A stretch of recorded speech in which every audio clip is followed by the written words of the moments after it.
Okay, simulan na natin.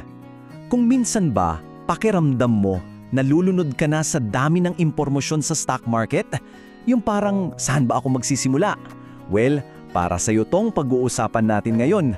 Kasi bibigyan kita ng isang, alam mo yun, super simpleng 3-step guide para malaman mo kung paano ba talaga pumili ng stock na sulit bilhin. Ito sigurado ako, ito yung pinakaunang tanong na pumapasok sa isip ng lahat ng gustong mag-invest, di ba? Ano bang magandang stock bilhin ngayon? Aminin mo na itanong mo na rin to. At sa totoo lang, parang tama naman na diyan magsimula, di ba? Pero paano kung sabihin ko sa'yo na baka yan mismo ang maling tanong? Oo, mukhang simple. Pero baka yung tanong na yan mismo ang dahilan kung bakit ka nalilito. So, heto ang game changer. Baguhin natin ang tanong. Imbes na tanungin kung ano ang bibilhin, ang mas matalinong tanong ay paano? Paano ko malalaman kung ang isang stock ay magandang bilhin?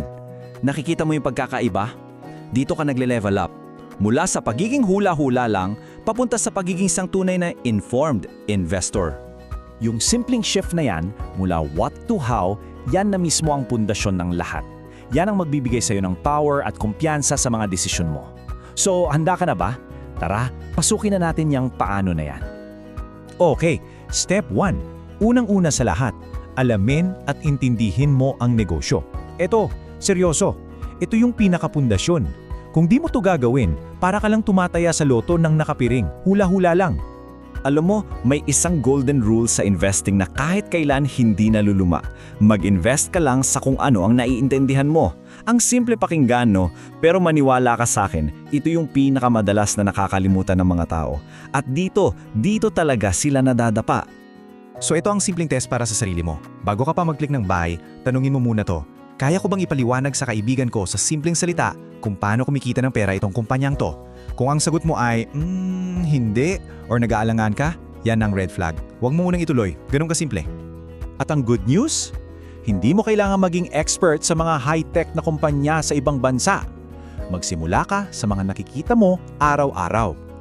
Isipin mo, Jollibee, alam na alam mo kung paano sila kumikita, di ba? Sa bawat chicken joy na binibili mo. O kaya, BDO at SM, pamilyar ka na sa kanila. Gamitin mo yung advantage na yan. Okay, so gets mo na yung business. Anong sunod? Step 2. Oras na para sumilip sa mga numero. At bago ka kabahan at isiping, nako, math to, relax lang. Hindi mo kailangan maging accountant para dito. Promise, gagawin nating sobrang simple nito.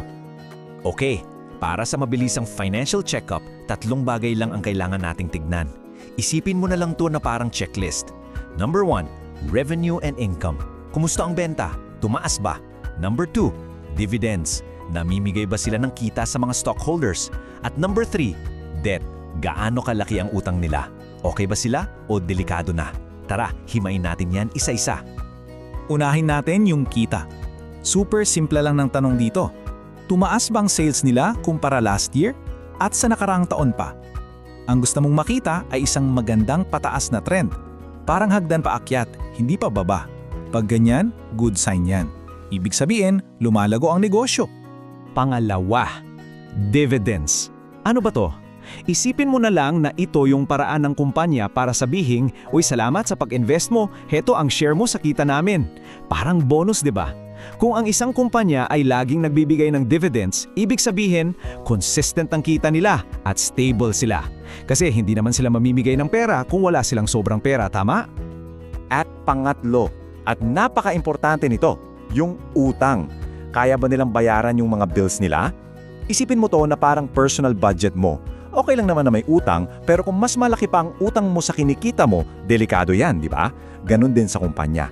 Gusto nating malaman na manageable ang utang nila at hindi sila malulunod dito. Okay, at para sa ating pangatlo at huling hakbang, pag-usapan natin ang presyo. Ito yung madalas na pagkakamali ng marami. Tandaan mo to, ang isang magandang kumpanya ay hindi palaging isang magandang bilhin. Ulitin ko, a great company doesn't always mean a great buy. Bakit? Dahil sa presyo. So, dalawa ang kailangan mo para mabuo ang picture. Parang puzzle. Yung unang piraso, isang magandang kumpanya. Yung naiintindihan mo at healthy yung financials. Pero kailangan mo rin yung pangalawang piraso. isang magandang presyo. Ibig sabihin, binibili mo siya sa halagang tama at hindi yung sobrang mahal o overvalued. So paano mo malalaman kung mahal o mura? May isang simpleng tool dyan, ang PE ratio. Huwag kang matakot sa term. Isipin mo lang siya na parang price tag. Sinasabi niya sa'yo kung gaano kamahal ang isang stock kumpara sa kinikita nito. Generally, mas mababa ang PE, mas mura. Mas mataas, mas mahal. Simple as that. Pang-check lang kung bargain ba o hindi. Heto pa ang isang napakadaling technique.